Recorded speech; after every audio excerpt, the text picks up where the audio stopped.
السلام عليكم أعزائي المشاهدين، مرحبا بكم في قناتي التي تخبركم بجميع ما يتعلق بكرة القدم من مواعيد وتوقيت وقنوات ناقلة.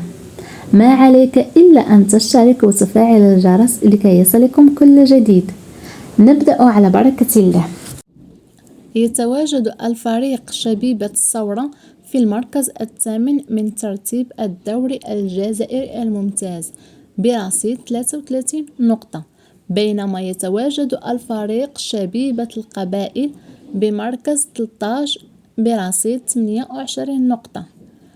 سيواجه الفريق شبيبة القبائل فريق شبيبة الثورة برسم الجولة 26 من دورية الجزائري الممتاز، وذلك يوم الثلاثاء موافق 13 يونيو 2023.